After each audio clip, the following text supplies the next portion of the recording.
अस्सलामु अलैकुम वरहमतुल्लाहि वबरकातुहू। इन्नल हम्दुलिल्लाह नहमदुहु व नस्तईनुहु व नस्तगफिरुह। अल्लाहुम्मा सल्लि अला मुहम्मद व अला आलि मुहम्मद कमा सल्लैता अला इब्राहीम व अला आलि इब्राहीम इन्नका हमीदुम मजीद। मुअज़्ज़ज़ उलमा इकराम, कौम की होनहार टैलेंटेड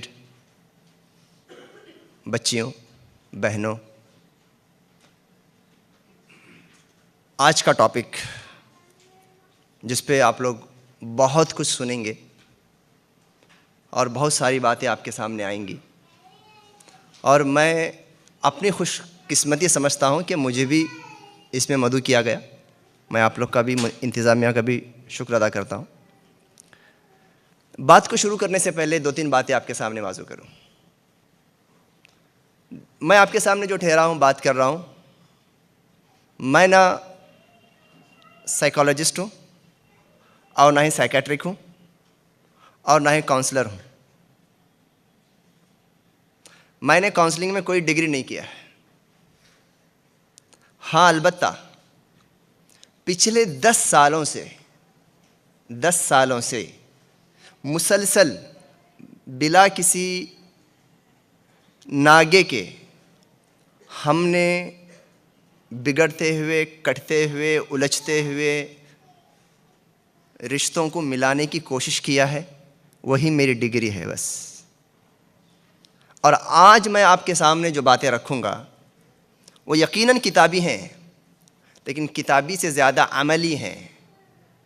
प्रैक्टिकलिटी से, हमारे प्रैक्टिकल ज़िंदगी से, हमारे डे एंड नाइट के इमोशन से उसका ताल्लुक़ है। मुझे आप जब भी सुनेंगे, जो भी बातें मैं आपके सामने प्रेजेंट करूँगा, तो मेरी एक ही गुजारिश ये है कि ये जो एक साइकोलॉजी का एक मैकेनिज़्म होता है, वो क्या होता है कि आदमी जब सुनता है कोई तकरीर या कोई नसीहत, तो उसको कुछ लोग याद आना शुरू करते हैं। हाँ, वो ऐसा करता है, वो ऐसा करती है। आपको आज वो स्टॉप करना पड़ेगा। और ये बातें जो बोली जा रही हैं यहाँ पर, हाँ ऐसा करती हूँ, करते हैं, वो करते हैं, फ़ातिमा, आयशा और सलमा करती है बोल के दूसरों को याद मत करो। इधर बैठे बोलो कि ऐसा मैं करती हूँ और ऐसा मैं करती नहीं थी तो कर सकती हूँ। मैं नहीं करूँगी तो शैतान मुझसे करवाएगा। Just try to apply on your life instead of blaming other, showing other your fingers. तब क्या होगा? ये बातें गोया कि आप हैं, आप एक कंसल्टेंट के पास आए हैं, एक डॉक्टर के पास आए हैं, एक लॉयर के पास आए हैं। आप अपने प्रोग्राम्स को, आप अपने प्रॉब्लम्स को हमारे सामने रख रहे हैं, और मैं एज ए छोटा सा मुआलिज, मैं आपकी प्रिकॉशन के लिए या ट्रीटमेंट के लिए, ट्रीटमेंट बोलूं या प्रिकॉशन बोलूं? आज अगर मैं बोलूं हाथ उठाओ भाई, कौन लोग अपने लिए आए हैं जिनकी शादियां या जिनकी जो है ज़िंदगियां ख़राब चल रही हैं, मुझे मालूम है कोई हाथ नहीं उठाएंगे, और मैं आपको इतना बेजार नहीं करना चाहता। ओके, ये समझ लीजिए, और यकीनन ऐसा है कि आप प्रिकॉशनली यहाँ पर आए हैं ताकि आपकी ज़िंदगी आगे बढ़े। और यकीनन मुबारकबादी मैं आपको देता हूँ मेरी बहनों, वल्लाही, कि इस प्रोग्राम में प्रेजेंट होकर आकर आप लोगों ने ये साबित कर दिया कि तुम्हारी ज़िंदगियाँ सही चल रही हैं, या छोटी मोटी गलतियाँ और परेशानियाँ, हर्डल्स आएंगे बिना। आप लोगों ने यहाँ पर आकर जो एफ़र्ट जो दिया है, बैठने के लिए जो तैयारी किया है मेंटली और फिज़िकली, आपने इस बात की गवाही दिया कि कुछ भी प्रॉब्लम आएंगे तो हम हल कर लेंगे। इंडीड, बेशक आप अपने लिए नहीं आए हैं, और मैं आपको आपकी इस्लाह के लिए शायद ज़्यादा बातें नहीं करूँगा वल्लाही, लेकिन इस बात को मेरे से एक as a request, as a appeal मेरे से इस बात को ले लो कि मैं मुस्तकबिल के एक काउंसलर, एक आर्बिट्रेटर और एक मीडिएटर आपको देखना चाहता हूं या आपके बारे में सुनना चाहता हूं। यहां पर आने के बाद इतने अच्छे प्रोग्राम में आके खुद को अगर संभल के बदल के चले गए तो वो नाकाफ़ी है। बहुत कम आपने इस्तिफादा किया। आपको यहाँ पर आकर इस लायक बनना है, पढ़ना है, मज़ीद पढ़ना है, मज़ीद सुनना है कि कल कम अज़ कम आप इस लायक बने कि अपने सहेलियों को समझा सके। अपने घर में होने वाले जो झगड़े हैं ननन भावज और बहन और भतीजी और भांजियों के जो बीच में होने वाले जो कॉन्फ्लिक्ट्स हैं, उसको आप संभालने के लायक बनना है। बनेंगे इंशाअल्लाह या? क्योंकि आप लोग यहाँ पर आए हैं, दैट्स एनफ, ये आपके लिए काफ़ी है। लेकिन आज हमें गिरते हुए को संभालने की ज़रूरत है। और मैं आपसे और अल्लाह रब्बुल आलमीन से सबसे पहले ये उम्मीद करते हुए और यकीन रखते हुए आगे बढ़ रहा हूँ कि तुम लोग मुस्तकबिल के मीडिएटर्स हो, काउंसलर्स हो, आर्बिट्रेटर्स हो। और मेरा जो टॉपिक है आज का, मैं फोकस्ड बात करने की कोशिश करूंगा क्योंकि ये टॉपिक बड़ा ओशियन जैसा है, समंदर जैसा है। और ख़ास करके किसी मौलवी को किसी मौजू पे बात करने दिया जाए तो फिर उससे बाहर निकालना बहुत मुश्किल हो जाता है उसको। ओके, तो मैंने बहुत अपने आप को प्रिपेयर करके लाया है कि ताकि मैं अपने टॉपिक से बाहर ना निकलूं। देखो, मेरा टॉपिक सिर्फ ये है कि शादी के बाद इख्तिलाफात से कैसे बचना है, अगर हो जाएं तो कैसे उससे निकलना है, दैट्स इट। मैं शादी कैसे होना है, शादी से पहले कैसे ज़िंदगी अपनी बनाना है, इस पे बात नहीं करूँगा। ओके, मेरा टॉपिक यही है। तो इसी टॉपिक पर मैं कारबंद रहूँगा और अपनी बात को मैं शुरू कर रहा हूँ। तस्वीर या एक डाटा अभी आपके सामने जो रखा जा रहा है यहाँ पर, इसमें सिर्फ इस बात को हमने साबित करने की कोशिश किया है कि जब आपस में इख्तिलाफात हो जाते हैं, कॉन्फ्लिक्ट्स मेरी अज़दवाजी ज़िंदगी में अगर आ गए, आपकी अज़दवाजी ज़िंदगी में अगर आ गए, तो वो उसका जो प्रपोर्शन ऑफ डैमेज, प्रपोर्शन, आगे बढ़ो और आगे बढ़ो प्लीज़, दूसरा वाला, ये वाला क्या लिखा हुआ है? Proportion of marital disputes, okay, effects. देखिए, इसमें एक 99 है, 90 है, 60 है, 50 है, 20 है, 15 है। इसको आप समझ के आगे मेरी बातों को समझना कि झगड़े या इख्तिलाफात या कॉन्फ्लिक्ट्स मेरी और आपकी जब ज़िंदगी में आते हैं तो इसको आप समझो कि हमारी ज़िंदगी को कितना ये असरअंदाज करते हैं, अफेक्ट करते हैं, डिस्टर्ब करते हैं। 99% जो डिस्प्यूट आते हैं ना मैरिटल लाइफ में शादी के बाद, वो कॉमन होते हैं, जनरल होते हैं, कॉमन होते हैं, जनरल होते हैं, उतना टेंशन लेने की ज़रूरत नहीं है। देखिए, झगड़ों से खाली किसी की ज़िंदगी नहीं है। कभी कभार छोटे मोटे अनबन हो जाना, छोटे मोटे इख्तिलाफ हो जाना प्यार और मोहब्बत को ताज़ा करने का ज़रिया होता है। Got it? हर झगड़े को, हर ये क्या बोलते हैं कि डिफरेंस ऑफ ओपिनियन को, कॉन्फ्लिक्ट से आप उसको ताबीर मत करो। हर डिफरेंस ऑफ ओपिनियन झगड़ा नहीं होता। ओके, मैं आगे आप बताऊंगा। तो 99% ऐसे आते हैं, उसको बड़ा हवा मत बनाना, चलते रहो। बर्तन है, एक बर्तन से एक बर्तन लगता है तो आवाज़ आएगी। It is the nature of world. दूसरा, dispute which troubles for short period, the आया है उधर, शॉर्ट पीरियड।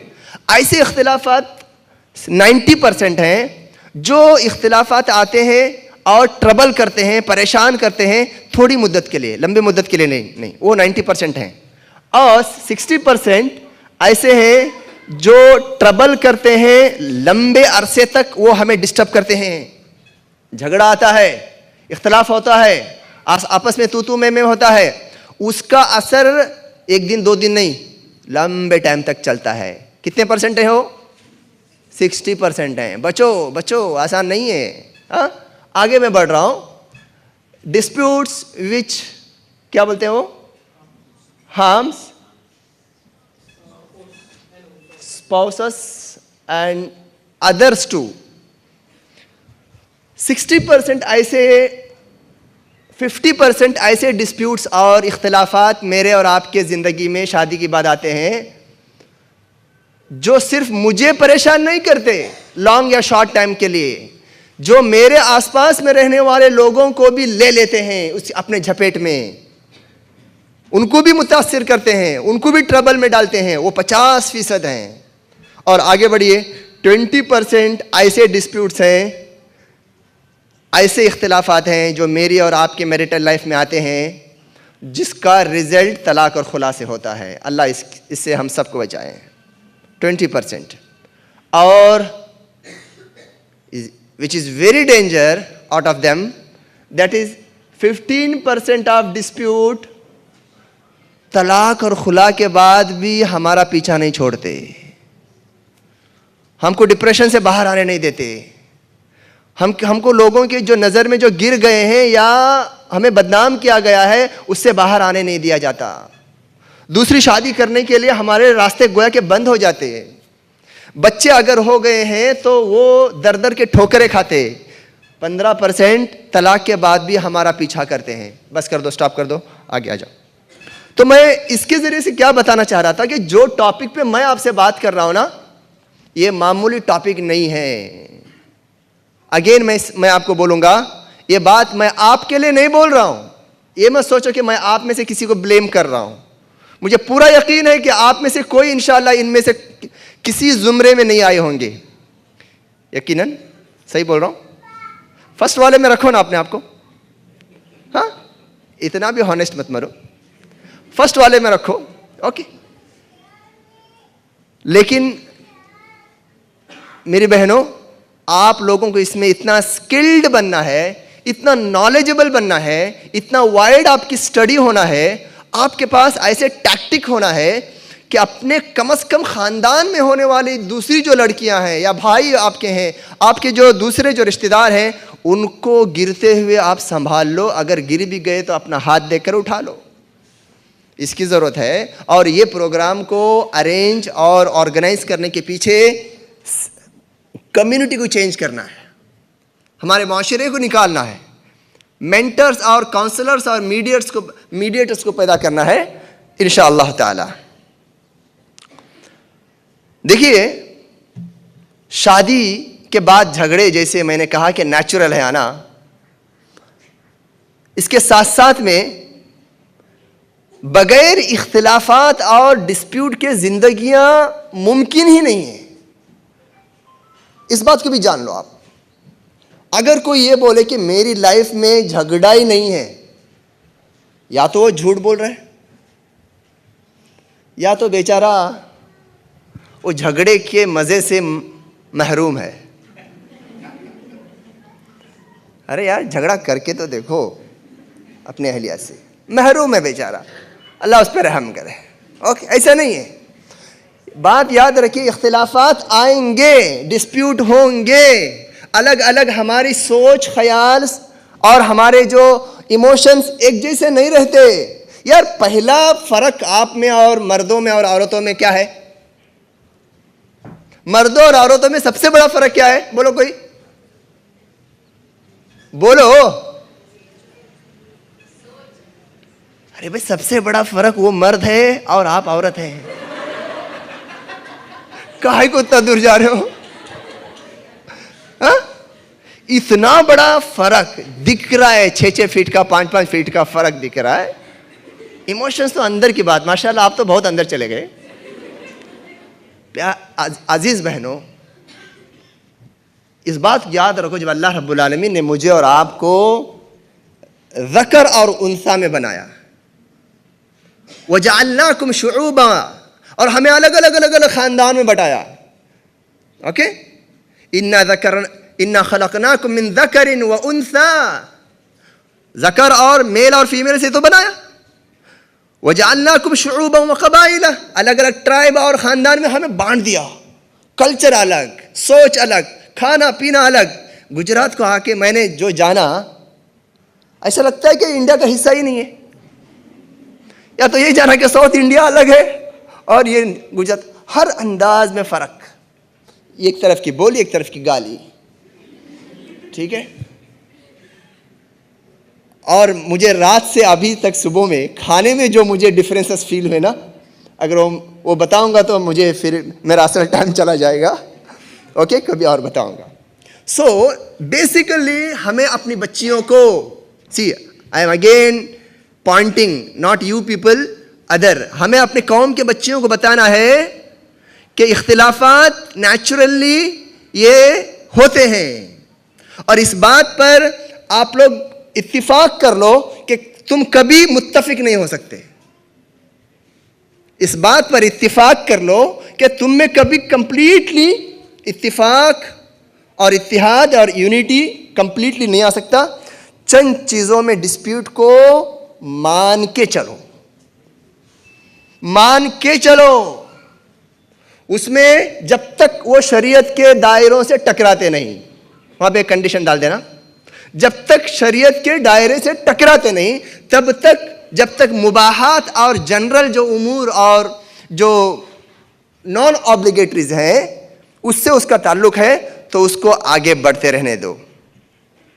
देखिए, जो भी इख्तिलाफात हमारी ज़िंदगी में आते हैं, आपकी ज़िंदगी में आते हैं, पहले हमें सोचना पड़ेगा कि भाई वेदर ये इख्तिलाफ है या नहीं। जैसे मिसाल के तौर पर मैं अपने बच्चे को लेके जाते रहता हूं, चलते रहता हूं, बच्चा सडनली नीचे गिर जाता है धड़म से। ओके, नीचे गिरना डैमेज है, हमको ये सोचना है। सिर्फ नीचे गिरना डैमेज है,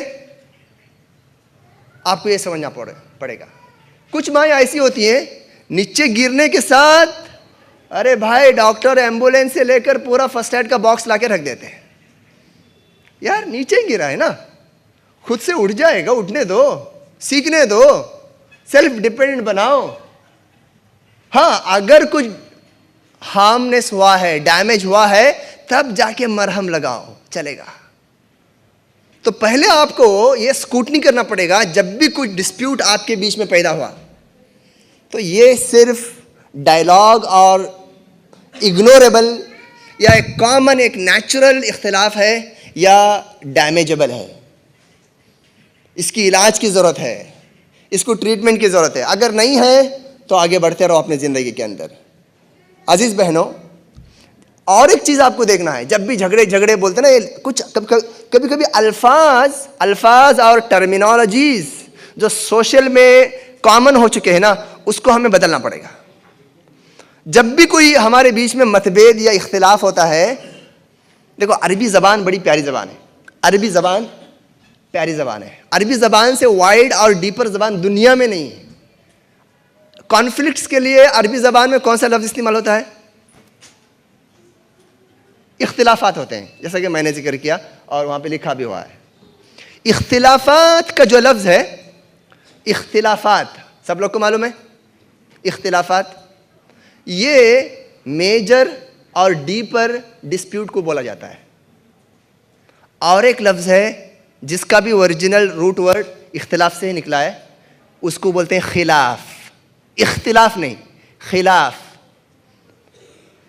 दोनों में बहुत बड़ा फ़र्क है। खिलाफ एक राय में इख्तिलाफ, अलग अलग लोगों के ओपिनियंस का इख्तिलाफ, सोचने का अंदाज़ अलग अलग है, देखने का अंदाज़ अलग अलग है, और किसी की पसंद का अंदाज़ अलग अलग है, किसी के प्रेफरेंस का अंदाज़ अलग अलग है। ये इख्तिलाफ नहीं है, ये खिलाफ है, ये नेचुरल है।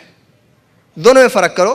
मैं एक इसलिए कह रहा हूँ कि हमें ये देखना पड़ेगा, मेरी बीवी ने या मेरे शौहर ने अगर मेरे से अगर इख्तिलाफ किया है, तो दूसरा मुझे वहाँ पर थोड़ा सा सोचना पड़ेगा कि जानबूझ के किया है क्या, या बगैर जानबूझे या बगैर इंटेंशन के किया है। इंटेंशनली किया है या अनइंटेंशनली किया है, फ़र्क किया आपने। पहले क्या आपको करना है, ये डैमेजेबल है या नहीं है। दूसरा ये है कि इंटेंशन है या नहीं है। अगर अनइंटेंशनल है, छोड़ दो ना यार, भूल के किया है, भूल के ज़बान से कुछ निकल गया है, हाँ, जानबूझ के कुछ बोला नहीं है। तीसरा कि आपको देखना पड़ेगा कि जो लड़का या जो मेरा शौहर ये बोल रहा है या बोल रहा है या कर रहा है, ये इसके लिए कुछ रीज़न है क्या? तुम उसके लिए रीज़न तलाश करो। तुम खुद बीवियां रीज़न तलाश करो। कौन से रीज़न? कौन से रीज़न? झुट्टे मुट्टे रीज़न नहीं, नेगेटिव रीज़न नहीं, पॉजिटिव रीज़न। अरे शौहर नाराज़ है, शौहर अगर मेरे से बात नहीं कर रहा है क्योंकि मैं भी माँ का प्रेशर है। होता है ना, होता है ना, माँ नाराज़ है। यार एक बंदे, देखिए मैं मर्द हूं तो मर्दों का यहां पर मैं डिफेंस नहीं कर रहा हूं, ओके। मेरा टॉपिक का हार्ट ऑफ द टॉपिक यही है कि आप एज ए बीवियां मर्दों को समझना है। और मैं कल मर्दों से बात करूंगा तो उनको भी 3rd डिग्री बात करूंगा और भी जोर से बात करूंगा। थोड़ा सा आपको तसल्ली दे रहा हूं अभी, ओके। ऐसा नहीं बोलना कि ये मौलवी साहब सिर्फ औरतों को बोल रहे हैं। अब औरतें सामने बैठेंगे तो औरतों के बोला जाएगा। बहनों, अजीज बच्चियों, इस बात को समझो कि हम ऐसे बनना है कि दूसरों के लिए रीज़न तलाश करना है, कॉजेस को हमें क्रिएट करना है। ये जानबूझ के मेरे शौहर ने नहीं किया है, कुछ ना कुछ रीज़न है यार, कुछ ना कुछ उसकी मजबूरी है। मर्द की हैसियत शादी के बाद कैसे होती है मालूम है? परिंदे की जैसी होती है, उड़ता परिंदा, उड़ता परिंदा। सुभान अल्लाह। इमाम इब्न तैमिया का नाम सुना है? इब्न तैमिया रहमहुल्लाह, ओके। वो दूसरी तरफ मिसाल देते हैं, मैं उसको इधर फिट करता हूँ। एक शादीशुदा मर्द की हालत शादी के बाद एक परिंदे की जैसी होती है। परिंदे के 2 पर होते हैं, परिंदे के 2 पर होते हैं। एक परिंदा उसी मौके पर फ्लाइंग कर सकता है जब दोनों बाजुओं को एकसा और एक ही साथ और एक ही इंटेंसिटी से उसको हरकत में दे। एक को ज्यादा एक को कम करेगा तो फिसल कर नीचे गिर जाएगा, उड़ान नहीं ले पाएगा। तो आपको यह बनना है बहनों कि अगर एक बाजू आप हैं, एक विंग अगर आप हैं, तो दूसरे विंग कौन है? उनकी माएँ हैं, उनकी बहनें हैं, उनका बिजनेस है, उनका स्टफ है। वहाँ पर अगर कोई ट्रबल हो रहा है तो तुम उसको रीज़न तलाश करो कि यार वहाँ पे कुछ प्रॉब्लम है। तो मर्द की हैसियत उसमें यह है कि जहाँ पर आपको उनकी गलतियों को ब्लेम करने से पहले, उनको कल्प्रिट ठहराने से पहले, मुमकिन है आप उनके लिए उज़्र तलाश करो। ये हो गई तीसरी चीज़। चौथी चीज़ यहीं पे स्टॉप कर देता हूँ मैं। रीज़न, किस तरीके से कोई गलती को हमें किस किस एंगल से देखना है। हम एक ही एंगल से देखते हैं, ऐसा रहा तो शौहर मेरा, बस ऐसा रहा तो मेरा नहीं। अपने सेंस को बहुत ही एक क्या बोलते हैं, हॉलिस्टिकली यूज करो। सेंसेस कितने हैं? 5 सेंसेस कॉमन है ना, ओके, मान लेते हैं 5 सेंसेस। लेकिन तुम लोग एक ही सेंस यूज करते हो ना, या 2 यूज करते हो? नहीं मेरी बहनों, 5 सेंसेस को यूज करो। और ज्यादा हंसो मत, सामने बैठे हुए फेंका जाएगा पीछे से। देखिए, हमें यह सेंस यूज करना है कि प्रॉब्लम हुआ है मेरे और मेरी बीवी के बीच में, ठीक है। मुझे यह देखना है कि मैं इसको बड़ा हवा मत बनाऊं। एक होता है कि अरबी के अंदर यूज किया जाता है, एक होता है एक ऐसी बीमारी है जिसका नुकसान सिर्फ मुझे है। एक बीमारी, एक इलनेस ऐसा है जो बीमारी सिर्फ मुझे है, जिसका तकलीफ सिर्फ मुझे है। और एक बीमारी ऐसी है जो मुझे है लेकिन वो स्प्रेड होने वाली है, फैलने वाली बीमारी है। उसको क्या बोलते हैं इंग्लिश में? फैलने वाली बीमारियों को जो ही बोलते हैं, मुश्किल वर्ड है, मुझे बोलना मुश्किल हो रहा है, ओके, कंटेजियस है ना, जज़ाकल्लाह खैर।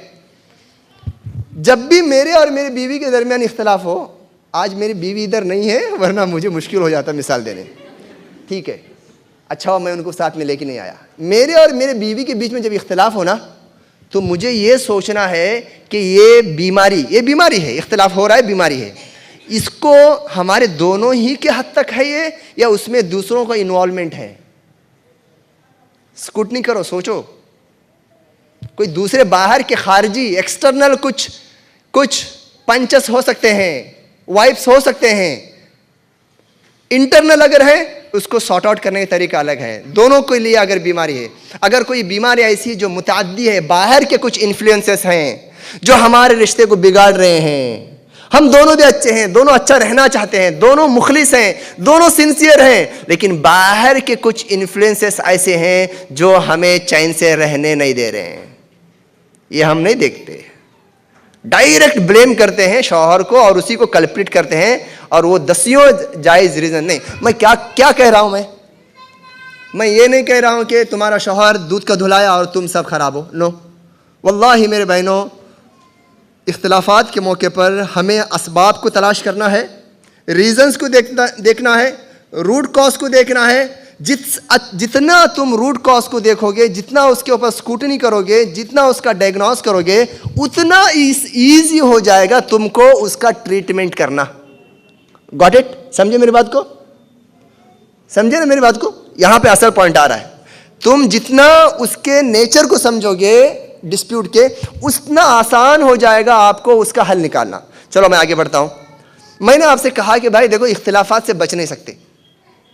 अल्लाह ने कुरान के अंदर फरमा दिया, वजअलना बअदकुम लिबअदिन फितनतन अतस्बिरून, वजअलना बअदकुम लिबअदिन फितनतन अतस्बिरून। क्या मतलब इसका? इसका मतलब यह है कि हमने आपस में एक दूसरे को फितने का जरिया बनाया। शौहर को बीवी के लिए, बीवी को शौहर के लिए, माँ को बेटे के लिए, बेटे को माँ के लिए, भाई को भाई के लिए फितना बनाया। आजमाएगा अल्लाह रब्बुल आलमीन। नबियों को छोड़ा नहीं गया इस मामले में, औलिया इससे नहीं बच सके, तो मैं और आप किस खेत के मूली हैं?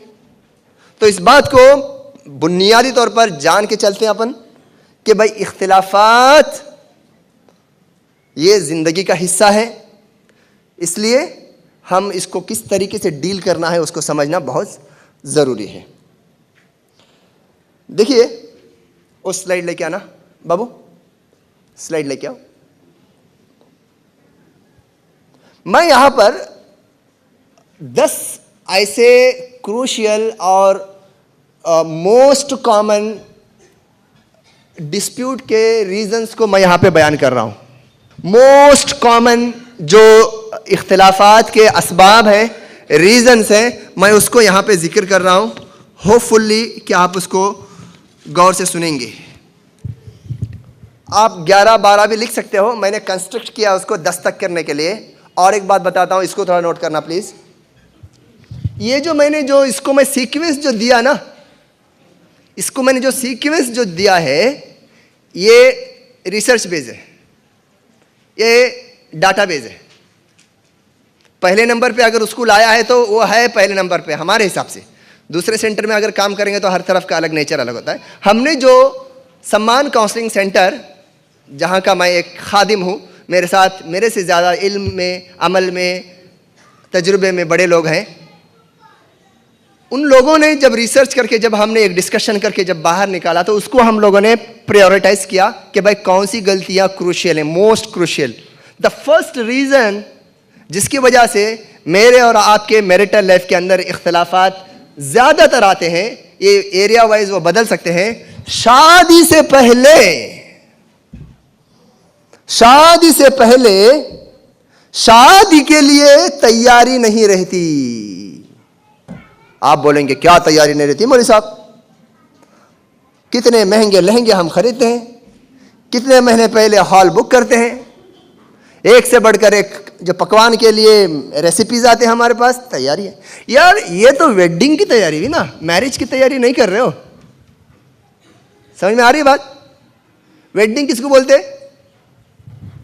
हाँ, उस दिन का जो लाइटिंग, कैमरा, आप सब पहन के आए हैं, मैं कैसे अच्छे दिखूं एज ए आरस, आरस बोलते हैं आप लोग इधर क्या, दुल्हन, दुल्हन, मैं कैसे अच्छे दिखूं। वो एक दिन जो है हक है, जायज है, वो बेहतर है, करो।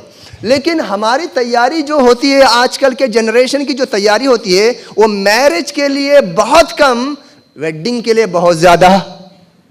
वेडिंग के लिए लड़का ये सोचता है मैं क्या कोट पहनूं, मेरे साइड में किसको ठहराऊं, मैं कैसे फोटोग्राफर को लेके आऊं, जब मैं जाऊं तो कैसे स्टंट से जाऊं रूम के अंदर, पहले क्या गिफ्ट दूं, सुबहान अल्लाह, कभी कभी बेचारा इसके अंदर ही फंस जाता है।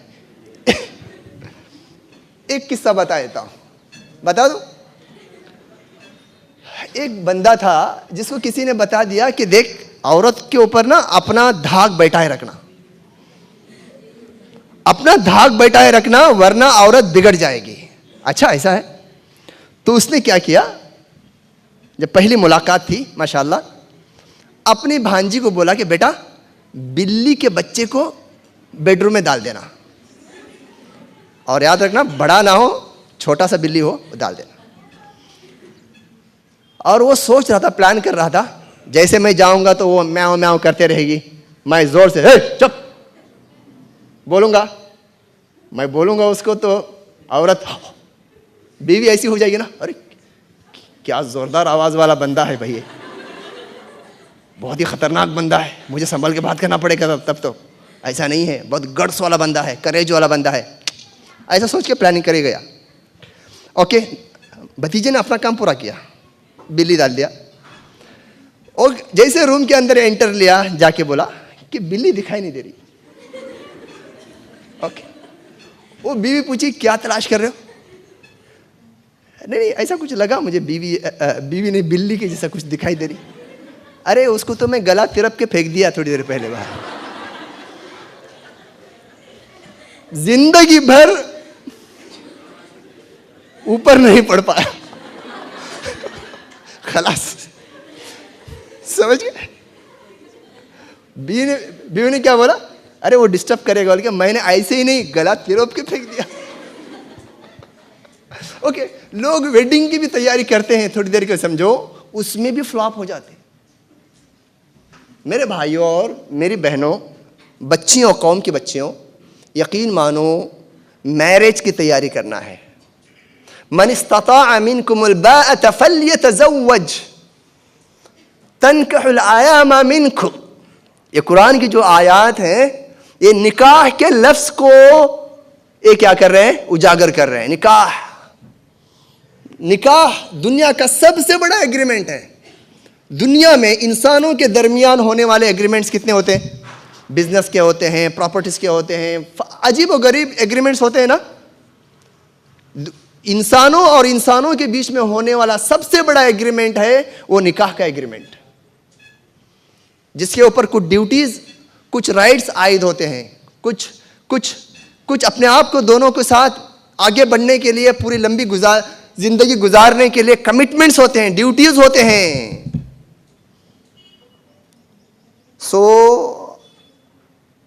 इसके लिए कोई तैयारी वैसी नहीं होती। कहीं एक तरफ सिग्नेचर करने के लिए पेपर दिया जाता है, हम 2 मरतबा पढ़ते हैं, पढ़ना भी चाहिए, है ना। एक मोबाइल खरीदते हैं तो हम लोग कितना मशवरा लेते हैं, हाँ, रिव्यू देखते हैं कैसा है। सुभान अल्लाह, सुभान अल्लाह। ये कैसे मुमकिन नहीं है कि शादी जैसे इतने बड़े जिम्मेदारी पर आप फाइज हो रहे हो, शौहर बन रहे हो, बीवी बन रहे हो, अल्लाह रब्बुल आलमीन के फजल करम से माँ बनने वाले हो, और आपकी तैयारी नहीं है। आज का दर्स, आज के क्लासेस में बैठने वाली आपके सब के सब, चाहे वो माएँ हों, चाहे वो बेटियां हों, या आपके ख़ानदान में जो भी लोग अभी शादी की उम्र को पहुंचने वाले हैं, तो हमको सबसे पहले समझना है कि डिस्प्यूट जो होते हैं, झगड़े जो होते हैं ना, ये सबसे बड़ा रीज़न उसका ये है कि शादी से पहले मैच्योरिटी नहीं रहती, शादी के लिए प्रिपरेशन नहीं रहता, एक दूसरे के नेचर को समझे नहीं रहते। मैं इसीलिए पूछा ना, मर्द और औरत के बीच में क्या फ़र्क है, जवाब मिल गया ना इधर। मर्द और औरत के बीच में इमोशनली, किसी ने बहन ने बोला, इमोशंस में बहुत बड़ा फ़र्क है। अल्लाह के नबी सल्लल्लाहु अलैहि वसल्लम ने औरतों को कवारीर, जो ग्लास जिसको बहुत केयर से पकड़ा जाता है, संभाला जाता है, ठीक है, और मर्द उसके बिलाक्स होते हैं। ओके, शादी से पहले जो तैयारी होना चाहिए, जो मैच्योरिटी होना चाहिए, कैसी मैच्योरिटी? मेंटली, इंटेलेक्चुअली, जिसको नफ्सियाती तौर पे बोलते हैं, उस लड़की को तैयार होना ज़रूरी है कि भाई मैं किस जिम्मेदारी पर फाइज होने जा रही हूं। मैं क्या कमिटमेंट करने जा रही हूं मैं अभी तक अपने बाप के मातहत में थी और अब मैं अपने शौहर के मातहत में जाऊंगी। शादी से पहले ये तैयारी जिस कदर तुम्हारी अच्छी होगी, मैच्योर लाइफ गुजारोगे ना, शादी के बाद उतनी खुशियां तुम उठाओगे। कितनी बच्चियां ऐसी देखता हूं मैं जब हमारे पास काउंसलिंग में आती हैं, उम्र है ना, उम्र 20 साल का है। किसका उम्र? अच्छा ये मैं पूछूं आपसे, शादी के लिए राइट एज क्या है लड़कियों की? आपका उर्फ क्या है मैम? इधर क्या 18 से स्टार्ट होता है? 18, 21, 20, 22, ठीक। यहां पर मैं इसको थोड़ा डिस्क्राइब ये करना चाहता हूं कि ये जो उम्र है ना, ये फिजिकल उम्र नहीं देखा जाना चाहिए, मेंटली वो किस एज की है देखा जाएगा। हमारी गलती ये होती है माशरे के अंदर, हम 18 की हो गई, हाँ शादी की तैयारी, 22 की हो गई, अरे भाई क्यों हमें ये इस जो है हम दृष्टि से क्यों नहीं देखते कि मेरी बेटी भले से 18 की हुई है लेकिन शादी के लिए कैपेबल नहीं है। 18 का बदन उसका हुआ है, उसकी फिजिकल जो ग्रोथ 18, 19, 20, 25 हुआ है, लेकिन mentally she is still in 13 और 14। सुबह में टाइम में उठना नहीं आता उसको, केक के अलावा कुछ बनाने नहीं आता उसको, मैगी के अलावा कुछ पसंद उसको खाने नहीं आता उसको। माँ और बाप बात करते हैं तो आई टू आई कांटेक्ट से बात नहीं करती, कभी खाने के दस्तरखाने बैठ के खाने के आदाब नहीं मालूम, खुद के कपड़े को उठाने के, रखने के, जोड़ने के आदाब नहीं मालूम। और किसी घर में किसी की बीवी बनाकर अगर मैं भेज रहा हूं या भेज रही हूं तो क्या ये मेरी बेटी उसके लायक है या नालायक है? ये जो हमें टर्मिनोलॉजी को चेंज करना पड़ेगा, सोचने का जाविया चेंज करना पड़ेगा। उम्र और एज इंडीड वो क्राइटेरिया है, लेकिन एज नॉट फिजिकल एज, बल्कि क्या, मैच्योरिटी, दिमागी, जहनी, और वो उसके अंदर जो पख्ता की जिस तरीके से आएगी। मैं थोड़ा फास्ट इसमें चले जाता हूं। शादी से पहले की अगर तैयारी अगर तुमको करना है, तुमको शादी के नेचर को समझना है। शादी है क्या? शादी का असल मकसद क्या है? शादी का मकसद सबसे पहले अपने ईमान की हिफाजत करना है। कभी सोचा है? कभी हमारी कौम के बच्चों ने सोचा है? अरे भाई, निकाह के सेरेमनी में, निकाह के इस सुन्नत में मौलवी साहब जो 3 आयतें पढ़ते हैं, इमाम साहब, वो 3 आयत के अंदर क्या बताया गया है? ईमान बोला गया है, या अय्युहल्लज़ीना आमनू बोला गया है, इत्तकुल्लाह बोला गया है, रिश्तों की दुहाई दी गई है, जबान और अपने कलाम को इस्तेमाल करने के आदाब बतलाए गए हैं। तो शादी का मकसद भी वही होना चाहिए। शादी का मतलब, और एक उसमें इमेज है लेके आना। ये क्या है मालूम है? ये शादी से पहले के हमारा जो मेंटली जो हम शादी को जिस एंगल से देखते हैं ना, एक एंगल ये है कि भाई जिसके अंदर उम्मीदें होती हैं, उमंगें होती हैं, खुशियां होती हैं, ड्रीम्स होते हैं, ख्वाब होते हैं, कपड़े कैसे पहनना, गोल्ड कैसे खरीदना, जेवर, दावतें, शॉपिंग और हनीमून, मस्ती मजाक। एक होता है ये एक एंगल शादी को देखने का, ये आपके सामने। और एक है दूसरा, क्या? एक दूसरे के राइट्स, एक दूसरे पर आयद होने वाले रिस्पॉन्सिबिलिटीज, एक दूसरे के करने वाले अखलाक और आदाब, दूसरे रिश्तेदारों का ख्याल, उनका कदर, नरमी, एक दूसरे को समझना, हिकमत, विजडम, सब्र और सैक्रिफाइस। सब्र और सैक्रिफाइस, यह है शादी का नाम। क्या भाई, क्या करेंगे अब अगर मैं बोलूंगा सिर्फ राइट वाला ही शादी का नाम है तो मुझे अभी आप नीचे उतार देंगे।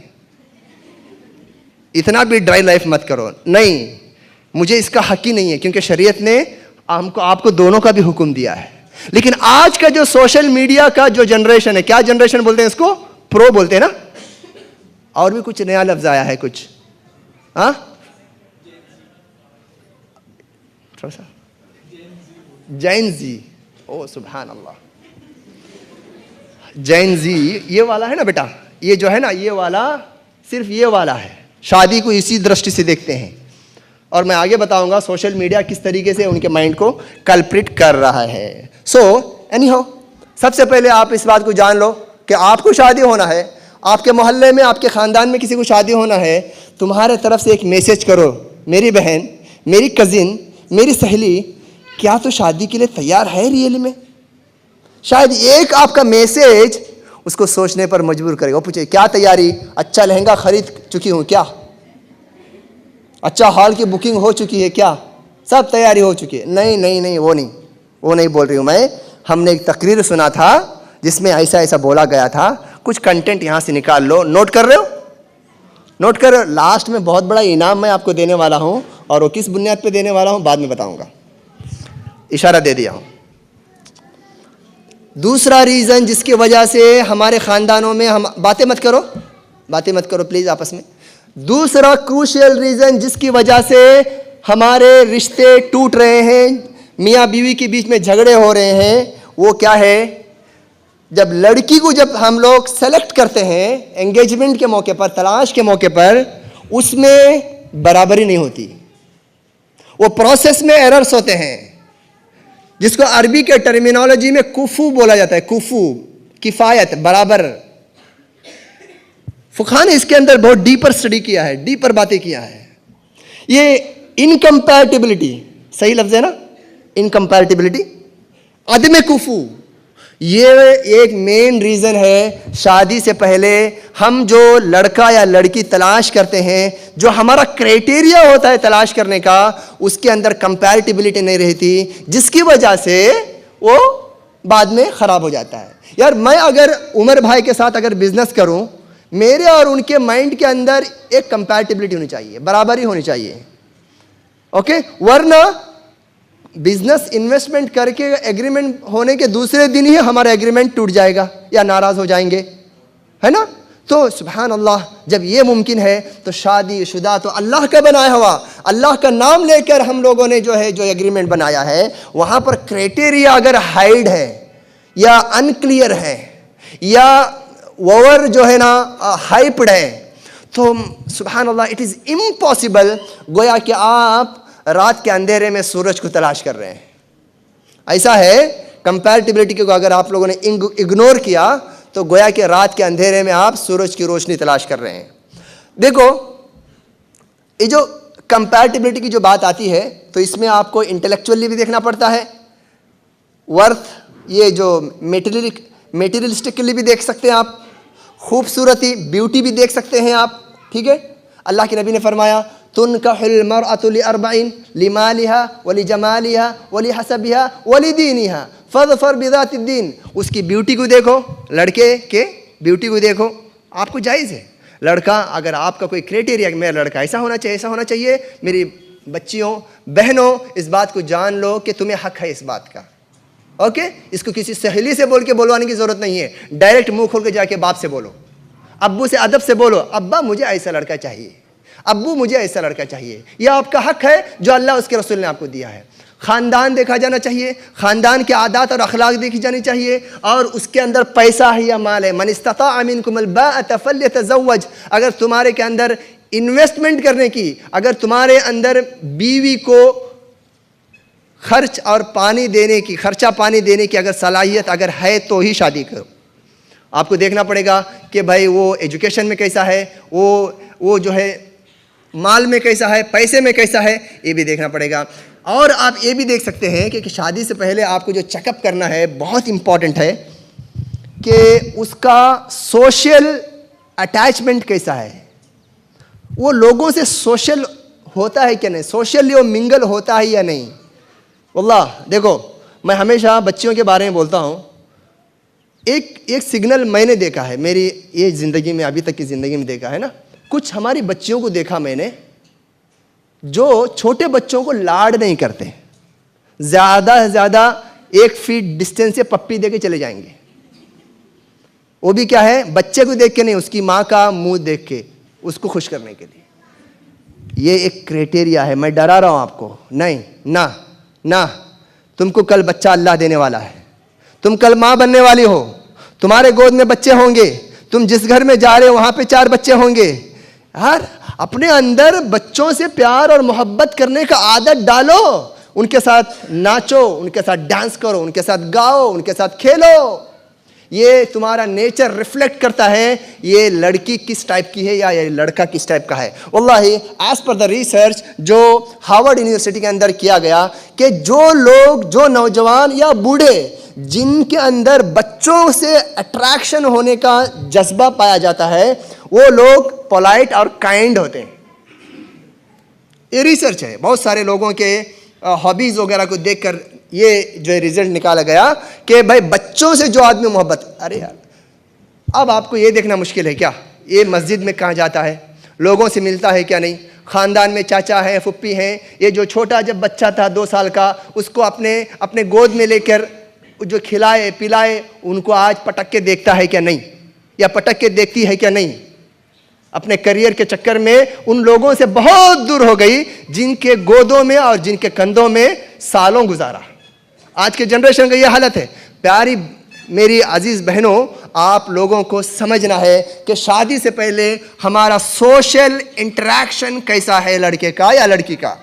मैं आपको ये बता रहा हूं, सोशली अपने आप को इंटरैक्टिव रखो। मैंने अभी सुना यहाँ पे स्कूल है, शमा स्कूल है, यहाँ पे बहुत सारे प्रोग्राम्स होते हैं, औरतों के जो है आपस में जो है बैठकें होती हैं, प्रोग्राम्स होते हैं, वहाँ पे आओ, अपनी सहेलियाँ बनाओ। तो ये बहुत बड़ा सिंबल है, ये आपकी ब्यूटी है, ये आपकी ब्यूटी है। अल्लाह रब्बुल आलमीन इसके ज़रिए से तुम्हारा फ्यूचर अच्छा लिख देगा। तो जनरली लोगों से आइसोलेट होने की जो बीमारी है ना आज के ज़माने में, वो भी फ़ोन के ज़रिए से है अनफॉर्चुनेटली। तो ये देखना पड़ेगा कि वो लड़का सोशली कैसा है। इस एतबार से स्पाउस सिलेक्शन करने में किसी तरह का गड़बड़ी मत करो। तुम जैसी हो ना, प्यारी बच्चियों, अजीज़ बच्चियों, मेरी बहनों, तुम जैसी हो ना वैसा ही फ़ोटो दो। स्नैपचैट वाला फ़ोटो नहीं चाहिए, फोटोशॉप वाला फ़ोटो नहीं चाहिए। वल्लाह, हाँ सजो, नेचुरली सजो, इतना भी मत सजो कि निकाह के बाद उसको डाउट होना शुरू हो जाए कि मैं देखा किसको और शादी किसे किया। ये मैं हकीकत में बता रहा हूँ। और आपको इतना भी हक है, लड़के को भी देखो, है ना, लड़के को भी आपको देखना है। सऊदी में बेटा है, वो भी फोटो भेज रहा है हाफ इतना, क्या नीचे कुछ भी नहीं है क्या, पैर या हाथ कुछ भी नहीं है क्या? बोलो कि सीधा ठहर के फोटो निकाल, थोड़ा सा कोट पहन के फोटो निकाल, टी शर्ट पहन के, ऐसा वाला फोटो नहीं चाहिए, रिजेक्ट कर दो। देखिए ये ट्रेंड कौन बनाएंगे? आप लोग बनाएंगे, आप लोग बनाएंगे बड़ी शाइस्तगी के साथ, बड़े अदब के साथ। बोलो जैसा है वैसा भेज भाई, पाउडर लगाने की जरूरत नहीं है तुझे, जैसा है वैसा भेज, ओके चलेगा, ठीक है। और लड़कियों को भी अपना ये बहुत बड़ा, सुभान अल्लाह, बहुत सारे किस्से याद आ रहे हैं मैम, बहुत सारे किस्से याद आ रहे हैं। 10 साल के बीच में सिर्फ एंगेजमेंट के मौके पर या तो देखा नहीं, भाभी पे इतना भरोसा किया, समझ गए, वो भी भाभी पे इतना भरोसा किया, ओके, और फोटो पे इतना भरोसा की बच्ची ने, ओके। तो मैं क्या कह रहा हूं कि बड़े बड़े रिश्ते, दीनदारों के रिश्ते, पैसे वालों के रिश्ते, इंटेलेक्चुअल हैं वो लोग, सोशल में माने जाते हैं, लेकिन एंगेजमेंट के मौके पर जो अल्लाह के नबी सल्लल्लाहु अलैहि वसल्लम के जो तालीमात हैं कि लड़के को देखो, लड़की लड़के को देखे, लड़का लड़की को देखे, ये जो हुक्म है ये कभी कभी वाजिब हो जाता है।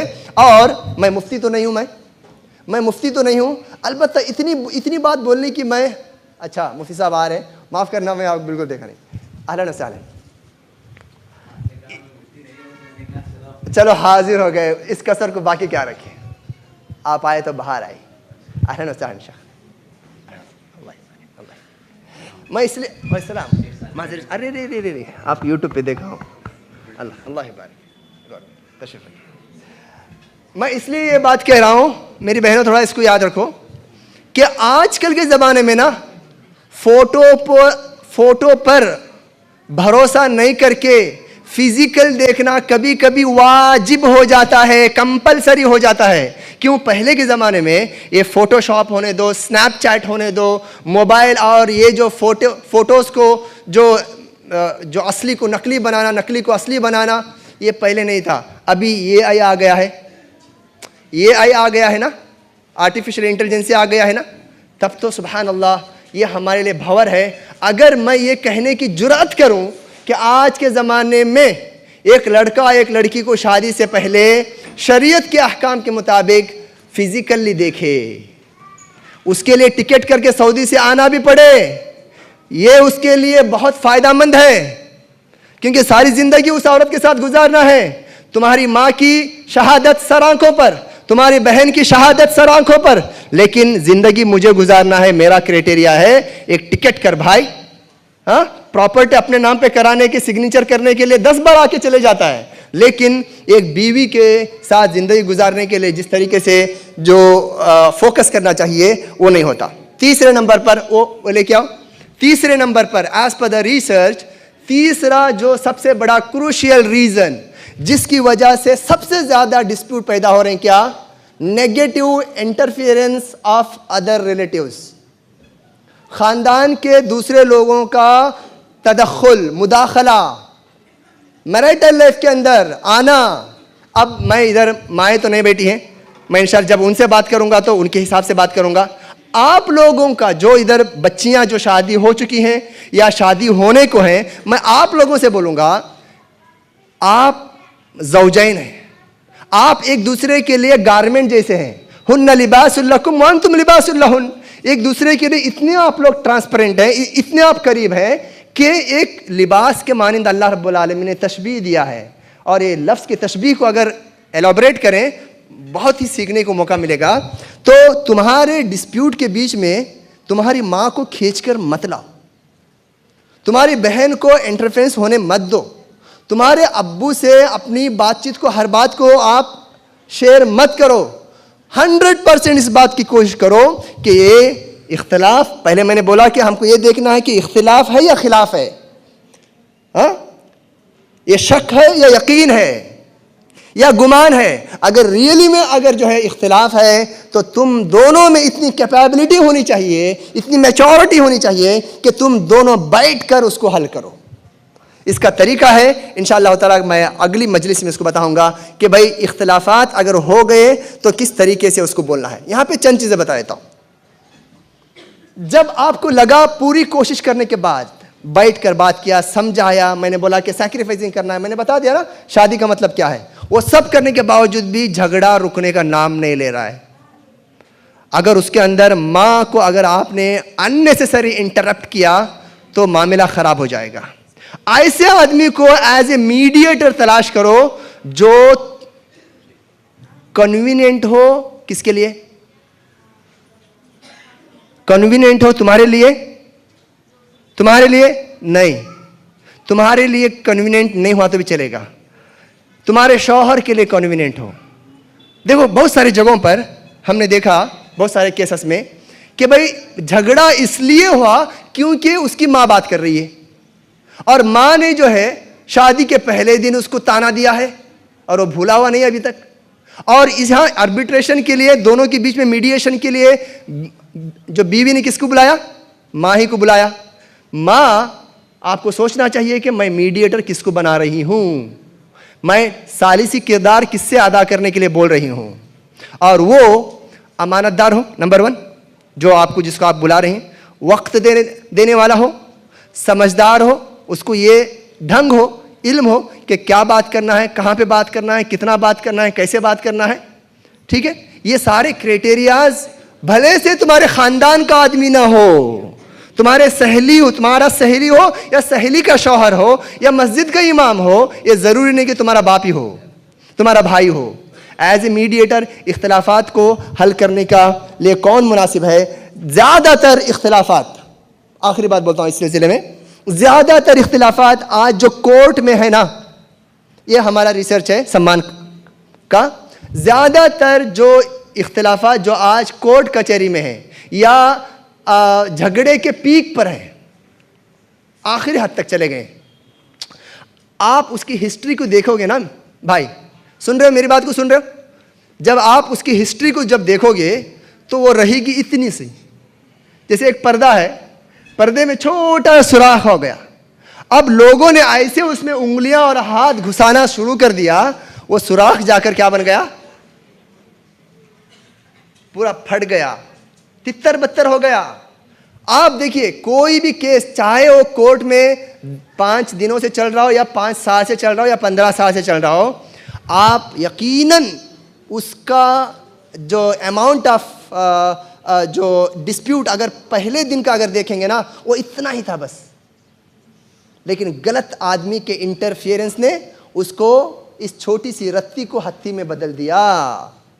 ये हमारा एक पूरा रिसर्च के बुनियाद पर मैं आपको बता रहा हूँ कि मैक्सिमम इख्तिलाफात जो हमारे पास आते हैं, और हमारी एक गलत एक आदत है जो अक्सर लोग पसंद नहीं करते, कि हम किसी भी केस में जब भी काउंसलिंग करते हैं ना, उसको बिगिनिंग डे से हम जाते हैं। नहीं मौलवी साहब, शादी हो के 17 साल हो गए, अब वो सब काय के लिए बोलना आपके सामने? ना ना ना ना, ये कोई तलाक की दुकान नहीं है, खुला की दुकान नहीं है बेटा। आपको पहले दिन से बताओ, जितना अच्छा हम समझेंगे आपको, उतना अच्छा आपको हम लोग सपोर्ट कर पाएंगे। हम जब बिगिनिंग, जब हिस्ट्री सुनते हैं तो यकीनी तौर पे हमको मालूम हो जाता है कि इख्तिलाफ था इतना, बनाया गया इतना बड़ा, और बाद में इसको अपने हाथ से कंट्रोल कर नहीं सके और कहीं का कहीं चला गया। तो ये एक दूसरा रीज़न है। और इसके बाद चौथे नंबर पर मैंने क्या लिखा है एक्स्ट्रा मैरिटल अफेयर्स। जो मोस्ट क्रूशियल, जो मोस्ट कॉमन आज के ज़माने में जो डिस्प्यूट हो रहे हैं, मतभेद हो रहे हैं, इख्तिलाफात हो रहे हैं, दूरियां पैदा हो रहे हैं, झगड़े हो रहे हैं, वो एक्स्ट्रा मैरिटल अफेयर्स जो आज के ज़माने में हो रहे हैं। देखिए मैं आपको बोल रहा हूँ, एक्स्ट्रा मैरिटल अफेयर्स के बड़े अलग अलग नमूने हैं, अलग अलग उसके फॉर्म हैं। इसीलिए अल्लाह के नबी सल्लल्लाहु अलैहि वसल्लम ने फरमाया, बुखारी मुस्लिम की हदीस है, जिना, फॉर्निकेशन जो है हाथ का भी होता है, आंख का भी होता है, पैर का भी होता है, बदन का होता है, ज़बान का होता है, दिल का होता है, जिना। जब मैं एक्स्ट्रा मैरिटल अफेयर बात करूं तो आपके सामने देखना पड़ेगा इसके अलग अलग नमूने क्या हैं आज के ज़माने में, इसके अलग अलग नमूने क्या हैं। हाँ, मैं आपको बता देता हूं, as per the research extra marital affairs 2 तरह के होते हैं। एक ऐसे होते हैं जो शादी से पहले के अफेयर्स होते हैं, इस बात को याद रखो, शादी से पहले के अफेयर्स, उसने तौबा भी किया था, डिलीट भी किया था, पूरा क्या अकाउंट में उस सारे फोटोज डिलीट भी किया था बेचारी ने, तौबा भी किया था, यकीनन अल्लाह ने माफ़ भी किया था, लेकिन सोशल मीडिया की वबा इतनी ख़तरनाक है कि वो किसी ने उसको फलां के साथ ठहरते हुए फ़ोटो को भेज डाला। एक टाइप के शादी के बाद जो डिस्प्यूट होते हैं, एक्स्ट्रा मैरिटल, एक्स्ट्रा जो अफेयर्स जो होते हैं, या गैर इस्लामी या हराम जो रिश्ते होते हैं, चाहे वो शादी से पहले के हो या शादी के बाद हो, वो हर हाल में डैमेज है। आप में से कोई या आपके सहेलियों में से सहेली, उनके सहेलियों में से अगर कोई किसी को डेटिंग करती है, किसी के साथ गलत ताल्लुकात रखी हुई है, आपके तरफ से आज उसको पहला मैसेज जाना है, देख मेरी बहन, देख मेरी सहेली, अपनी ज़िंदगी को अगर बर्बाद करना है तो ऐसे ही रहना। अपनी ज़िंदगी को अगर प्रोटेक्ट करना है और अपनी ज़िंदगी का एक खुशियाँ हासिल करना है, ये तेरी डेटिंग और ये तेरे जो है क्या बोलते हैं अफेयर्स को लगाम लगा दो, तौबा कर दो। अल्लाह रब्बुल आलमीन सच्चे दिल से जो आदमी तौबा करते हैं उनके तौबाओं को कबूल कर देता है और उनके निशानात को भी मिटा देता है। दूसरे अफेयर्स जो होते हैं, इसीलिए शरीयत में अल्लाह रब्बुल आलमीन ने मर्दों को हुक्म दिया और औरतों को भी हुक्म दिया, कुल्लिल मुमिनाति अन यग़दुदना मिन अबसारिहिन्ना व यहफ़ज़ना फ़ुरूजहुन्ना। मोमिनात को यानी आप बच्चियों को, औरतों को हुक्म दिया गया है, मर्दों को हमें हुक्म दिया गया है, अपनी नज़रों की हिफाजत करें, अपनी नज़रों को झुकाएं, अपनी शर्मगाहों की हिफाजत करें। ये एक्स्ट्रा मैरिटल अफेयर्स आज के ज़माने में बहुत ज़्यादा हो रही हैं, जिसके वजह से हमारे रिश्ते या तो कमज़ोर हैं, बड़ा नाम चल रहे हैं, स्क्रीन पे चल रहे हैं, बोलने के लिए बहू और बेटा है, लेकिन हकीकत में ये लोग अंदर की ज़िंदगी बहुत दूरियां और बहुत डिस्टेंस के साथ ये लोग ज़िंदगी गुजार रहे हैं। समझे? दिखाने के लिए एक चेहरा है, अंदर का अंदर एक चेहरा है। वल्लाही ऐसे केसेस को देखने का मौका मिला, पढ़ने का मौका मिला, जहां पर सिर्फ शौहर ने अपनी बीवी पर शक किया या शक का दरवाज़ा यकीन में बदल गया। वजह यह थी कि बीवी ने शादी के बाद अपने मोबाइल पर लॉक डाल दिया। जस्ट इमेजिन करो मेरी बहनों, बच्चियों, अल्लाह ने जिस रिश्ते को आपस में एक दूसरे के किसके बराबर करा दिया है? कपड़े के बराबर। हुन्ना लिबासुल लकुम। कोई उसके अंदर छुपाने की बात है? कोई छुपाने की बात है? तो हम लोग एक बीवी और शौहर अपना मोबाइल एक दूसरे से छुपा रहे हैं। और बहुत सारे रिश्तों में ये भी दिखाई दिया कि दोनों के अंदर म्यूचुअल एग्रीमेंट हो जाता है, मतलब आपस में बातचीत कर लेते हैं, ठीक है तेरे प्राइवेसी में मैं नहीं आता, ओके, और मेरे प्राइवेसी में तू नहीं आना, यानी कि हम एक दूसरे के लिए रूम दे रहे हैं, छूट दे रहे हैं, गलतियों पर गलतियां करो। और बाद में जाकर इतना बड़ा कैंसर होता है कि इतनी ज़्यादा उनके अंदर दूरियां हो जाती है, सिर्फ मोबाइल की दूरी से ज़िंदगी भर के लिए वो लोग दूर होते चले जाते हैं। और मैं नेक्स्ट पॉइंट पे आता हूँ। सबसे ज़्यादा 5वें नंबर पर जो इख्तिलाफात जो होते हैं ज़ौजैन के बीच में, वो मिसकंसेप्शंस, मिसकम्युनिकेशंस, वहाँ पर एक लफ्ज़ बढ़ा दो, मिसकंसेप्शंस और मिसकम्युनिकेशंस। ये बहुत बड़ा रोल है। आपके पास एक छोटी एक्टिविटी मैं कर रहा हूं आपको। एक पेपर फाड़ो अपना, एक पेपर अपनी किताब से, कॉपी से फाड़ो ऐसा वाला, जल्दी। 1 2 3 यस, फाड़ दिए। ओके, जैसे मैं उसको अभी करते जा रहा हूं वैसे आपको करना, ओके ओके, जैसे मैं अभी जैसे करते जा रहा हूं वो करते जाना आपको। चलो, मैंने किया, हाँ हाँ जी जी, बस बस बस बस बस, ज़्यादा मत फाड़ो। अब देखो अपने बाजू वाली का और आपका ये फाड़ने का जो अंदाज है एक ही है। मेरा और तुम्हारा तो छोड़ो, बहुत दूर है, ओके, मैं अपने से कंपेयर नहीं करता, एक ही है। आपका आपस में बैठे बैठे एक नहीं है। प्लीज़ प्लीज़ प्लीज़ मुझे कंक्लूजन पे आने दो। कंक्लूजन आप ही मत करो please, okay. Moral of activity मैं बताता हूं। देखिए यहां पर मिसकम्युनिकेशन है। अगर मैं आपको ऐसा बराबर बताता, देखो इसको इतना फाड़ना है, फिर एक इंच के बाद जाओ, फिर इसको ऐसा करना है, इसको थोड़ा डीपर लाना है, तो फर्क नहीं आता ना। ऐसा ही होता है, ऐसा ही फटता है रिश्ता भी, जब तुम्हारे बीच में मिसकम्युनिकेशन होता है, मिसकम्युनिकेशन होता है। तो ये जो मिसकम्युनिकेशन आपस में मत रखो यार, मुंह खोल के बात करना सीखो। मैं लड़कियों से बोलता हूं, आते हैं काउंसलिंग सेंटर में मौलाना मुफ्ती साहब आते हैं, छोटी उम्र भी नहीं है कि भाई बात करना नहीं आता। पूछने पर बोलते हैं कि डिग्री की हूं। आह, डिग्री किए हैं, माशाअल्लाह, अच्छी बात है। ओके बेटा बात करना शुरू करो, अभी आपका टाइम है, आपके लिए 5 मिनट है, 10 मिनट है बात करना। चुप बैठ जा, ऐसा लगता है डम एंड डफ है, सुनाई नहीं देता। क्यों मालूम है? They don't know how to present, how to narrate her story. कहां से बात शुरू करूं, कहां पे खत्म करूं, रूट कॉज यहां पे आने के बताने क्यों नहीं आता? क्यों? लड़ा ही है अभी तक, कभी सोचा ही नहीं है। तो यहां पर काउंसलिंग सेंटर में आके कहां से शुरू करूं, कहां से खत्म करूं, बोलने की बातें नहीं बोलते, नहीं बोलने की बातें बोलते।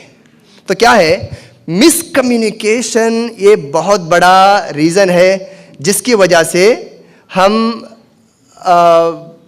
हमारे रिश्ते कट रहे हैं और आपस में दूरियां हो रही हैं और अज़दवाजी ज़िंदगियां ज़्यादा दूर होते चली जा रही हैं। अच्छा, मिसकम्युनिकेशन के सिलसिले में यूरोप में आप इसको ब्राउज कीजिए, गूगल कीजिए, अभी नहीं। यूरोप में एक रिसर्च हुआ कि सबसे ज़्यादा डिवोर्स या इख्तिलाफात या झगड़े, डिवोर्स, ओके, औरत के किस सिचुएशन में होते हैं। तो रिपोर्ट आउटपुट ये आया, उस हालत में ज़्यादा डिवोर्स होते हैं जब औरत मेंसेस में होती हैं। अकरमकुमुल्लाह, अल्लाह आप लोग की हिफाजत करें। यानी फिजिकली और इमोशनली और क्या बदनी एतबार से मेंटली जो हैज़ की हालत में औरत उसके अंदर जो तनाव होता है, उसमें जो ऐसे जो है क्या बोलते हैं कि हार्मोन्स पैदा होते हैं, जहाँ पर वो इम्बैलेंस हो जाती है। यार अपने शौहर से बोलो ना, मैं ज़्यादा बात कर रही हूँ आज इसलिए कि मेरी ये हालत है, मैं आज खामोश हूँ तो मेरी ये हालत है, मैं वक्त पे नहीं पका पा रही हूँ, मुझे ये दर्द है। अरे बात करो, बात करो। मैं अक्सर मेरी बहनों से यही शिकायत करता हूँ, बात करो, बात करना सीखो। अच्छा, बात करने का सीखने से एक बात याद आई। मैं एक स्कूल भी चलाता हूँ, वहाँ पर एक टीचर आई, हॉबीज़ इन गेम्स बोल के एक टाइटल था उसके नीचे, उसमें सारे गेम्स आए, बैडमिंटन, क्रिकेट, चेस, ये वो सब। अच्छा, मुझे ताज्जुब हुआ, माशाल्लाह बच्ची ऐसी है कि बहुत मल्टी टैलेंटेड है, सब खेल लेती हो। हाँ, सब खेल लेती हो। कहाँ पे? मोबाइल में।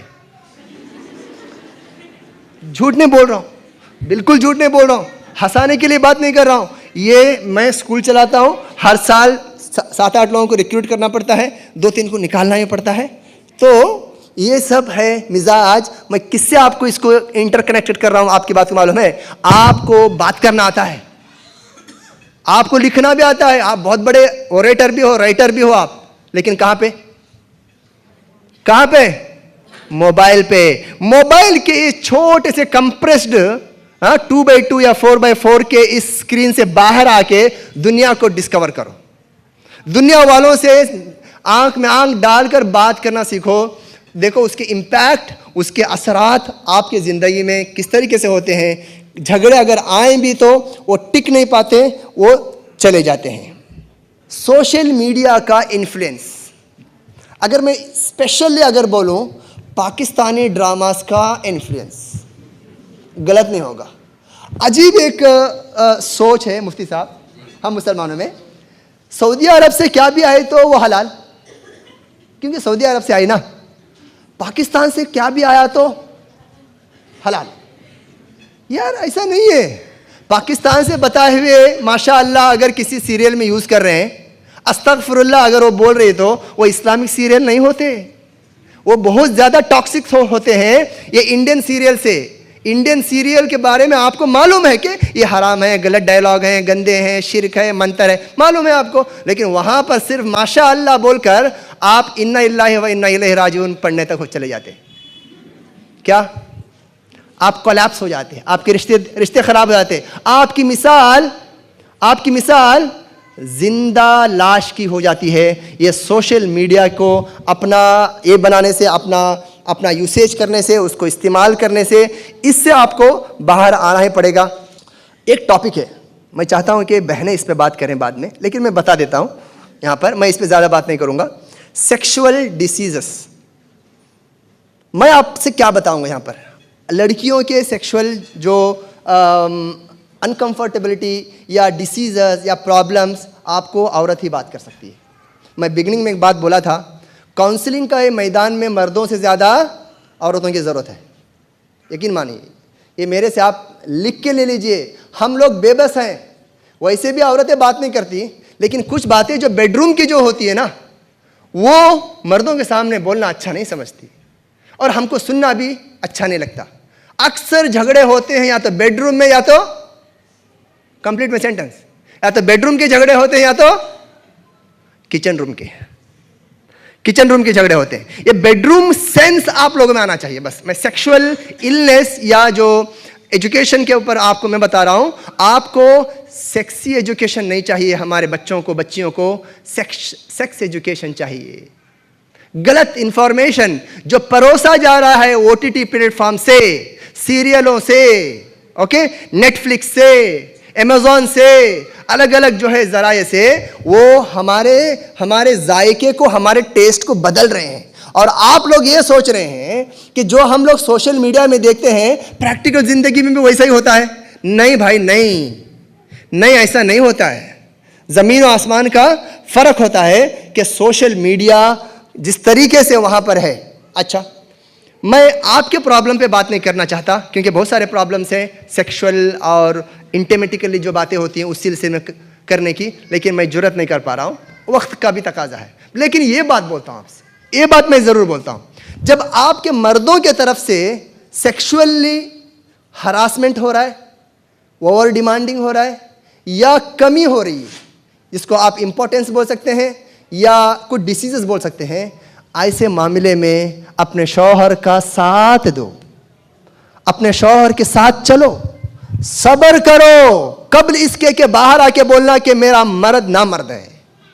बहुत आसान डायलॉग है।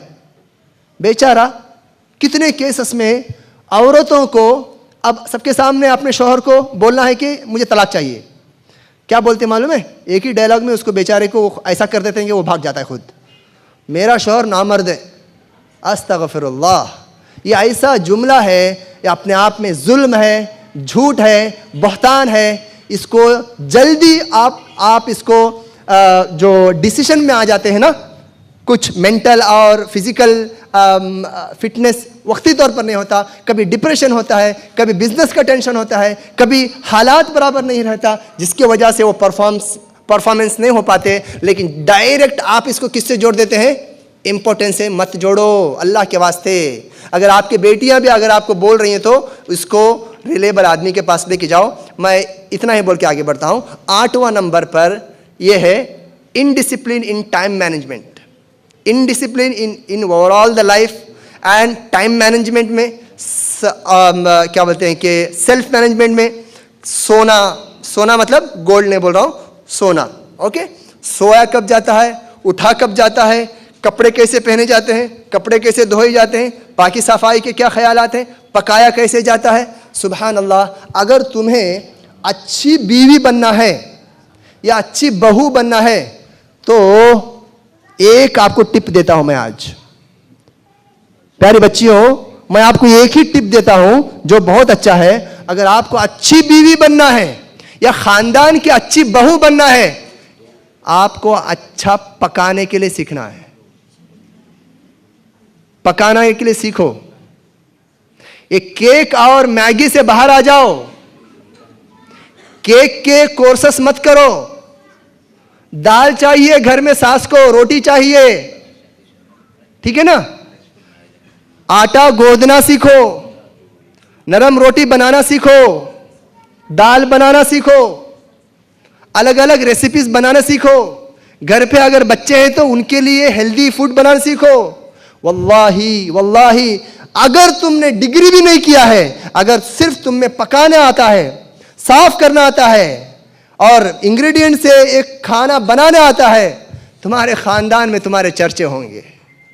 तुम्हारी बहू और तुम्हारे शौहर तुम्हारे ऊपर फख्र महसूस करेंगे, जो कि आज के जमाने में 90% लड़कियों को दाल बनाना नहीं आता। मैं एक प्रोग्राम में गया, पकाने का शौक किसको है?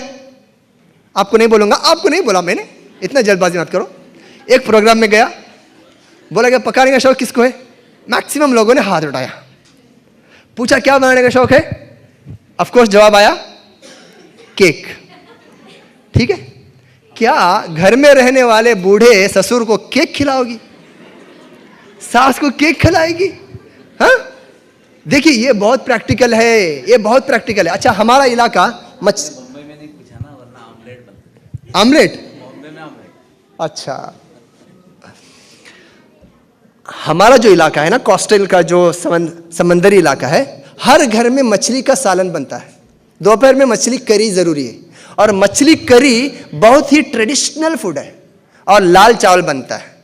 मेरा एक यूट्यूब निकाला, अपनी बेटियों की जिंदगी में खुशियां लाना है तो सालन बनाना सिखाओ। ओके, ये कोई स्टैंड अप कॉमेडियन का शो ये नहीं था, वीडियो नहीं था मेरा, प्रैक्टिकल था, प्रैक्टिकल। यार देखो, एक झगड़े में शौहर है, बीवी है, आपस में लड़ रहे हैं, एक बच्चा है, लड़ रहे हैं। सास बैठी हुई है वहां पर, खामोश ऐसे बैठी है कुर्सी में, खामोश बैठी है, बात नहीं कर रही है, बात नहीं कर रही है। यही लोग आपस में लड़ रहे हैं, भिड़ रहे हैं, लड़ रहे भिड़ रहे हैं, एक दूसरे को डिफेंस कर रहे हैं और अटैक कर रहे हैं। ये सास जब खामोश बैठी तो समझो कुछ ना कुछ है। ओके, तो हमने बोला कि आप दोनों, जिसकी बारात है ना आज, जिसकी बारात है मतलब झगड़ा लेके आए हो, आप दोनों बाहर जाओ, हमें ये माँ से बात करना है। वल्लाही उस औरत ने क्या भी नहीं बोला, सिर्फ ये बोला, मौलाना मतलब मैं अकेला नहीं हूँ, सारी टीम से बोला, मेरी उम्र 64 है और मुझे दोपहर का खाना इतना चाहिए, बस भरा भरा नहीं, प्लेट फुल नहीं, इतना चाहिए, लेकिन सालन मुझे मछली का, ताज़े मछली का सालन चाहिए। और ऐसा भी नहीं कि हम गरीब हैं, मछली खरीद सकते हैं डेली। और ये शादी होके तकरीबन 2-2.5 साल हुए, बच्चे भी हुए, अभी तक मुझे सालन अपने हाथ से बना के नहीं खिलाया। Got it? कितना डीपर उसका एक कंसर्न है, डिमांड है। क्या मांग रही है तुम्हारे से भाई? वो बीवी, वो बहू बोल रही है कि घर में किचन रूम को कैसे चलाना है, कैसे पकाना है, ये तुमको आना ज़रूरी है, वरना दुनिया भर के तुम डिग्रियां करके जाओ, दुनिया भर के स्किल बनाने का हुनर लेके जाओ, कितने खूबसूरत तुम हैंड में मेहंदी के डिज़ाइन करने क्यों ना तुमको आता हो, लेकिन उसी हथेलियों से और उंगलियों से खाना बनाने नहीं आता है, तो ये खूबसूरती ये बदसूरती में बदल जाएगी। पकाना सीखो, अपने आप को सेल्फ मैनेजमेंट करो। शादी के बाद झगड़े होने का रीज़न ये होता है, बच्चे बच्चे बच्चे बच्चे बच्चे, बाकी सफाई। कुछ लोग ऐसे अलग अलग केसेस हैं, ओके, एक जैसे नहीं होते सब लोग। बच्चों के पीछे इतना जो है एंगेज हो जाते हैं हमारी जो है बहनें, घर की बीवियां, शौहरों की बीवियां, के शौहर को अटेंशन नहीं दे पाते। जब वो आता है, जब वो जाता है, जब वो टेंशन में होता है, जब उसके छुट्टी का दिन होता है, संडे वगैरह, उसमें उसको जो फोकस चाहिए चंद मिनटों का, बस उसके बाद में बच्चों को आप नहलाते और सजाते रहो। लेकिन सेल्फ मैनेजमेंट, घर में पकाने और बच्चों के स्टफ को लेकर अपने शौहर को इंटेंशनली नहीं बोल रहा मैं, अनइंटेंशनली भी आप इग्नोर मत करो। आप, मैं क्या कह रहा हूं, आपको मैनेजिंग स्किल आना है।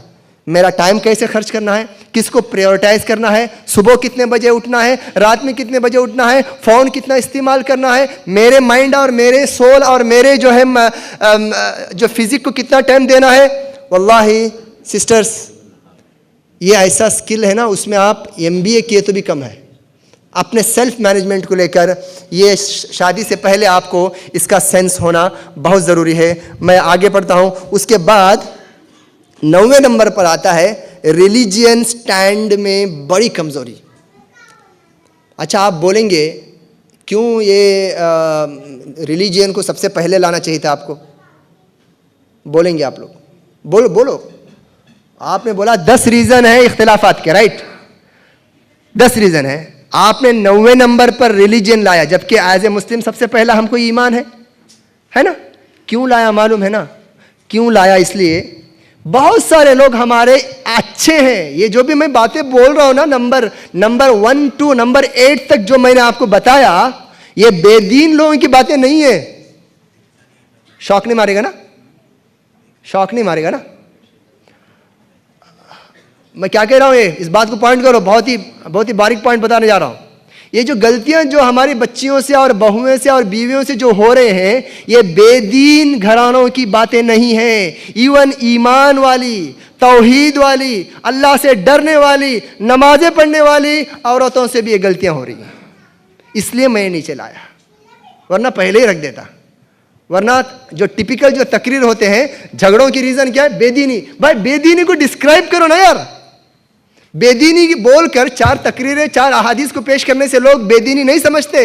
डिस्क्राइब करो, ये मैंने यहाँ पे कोशिश किया है। और आपको अकीदे में, ईमान में, अल्लाह पर तवक्कुल के मामले में जो चीज़ें आप में होना चाहिए, जो इल्म आपको होना चाहिए अल्लाह के बारे में, तुम्हारे खालिक और मालिक के बारे में, मौत का जो एहसास होना चाहिए, अपने ड्यूटी की जो अकाउंटेबिलिटी का जो एहसास होना चाहिए, इल्म होना चाहिए कि नमाज कैसे पढ़ी जाती है, दुआएं क्या पढ़ी जाती हैं सजदे में, नमाज कैसे अदा की जाते हैं, हैज़ के मसाइल क्या हैं, हैज़ और निफास के मसाइल क्या हैं। वल्लाह मैं चाहता हूं कि हिंदुस्तान भर में 100 से भी ज़्यादा ऐसे मुअल्लिमात और टीचर्स की ज़रूरत है जो सिर्फ और सिर्फ मेंसस और हैज़ के मसाइल को बताएं, क्योंकि इसका ताल्लुक दीन से है, इसका ताल्लुक इबादात से है, नमाज से है, रोज़े से है, हज से है, उम्रा से है, हमारे माइंड से है, हमारे ताल्लुकात से हैं। और आज मुझे आते हैं घर पे फ़ोन, मेरी अहलिया को आते हैं फ़ोन, और सबसे क्रिटिकल टॉपिक भी है हैज़। इमाम अहमद इब्न हंबल का नाम सुने हैं? हंबली मसलक वाले बोलते हैं ना, इमाम अहमद इब्न हंबल बोलते हैं, मैंने हैज़ के टॉपिक को समझने के लिए 10 साल स्टडी किया। मकस्तु अला मसाइल हैज़ 10 सनवात। मैंने हैज़ के मसाइल को समझने के लिए 10 साल रिसर्च किया, मेहनत किया, अलग अलग केसेस पर स्टडी किया, तब जाकर मैं समझा।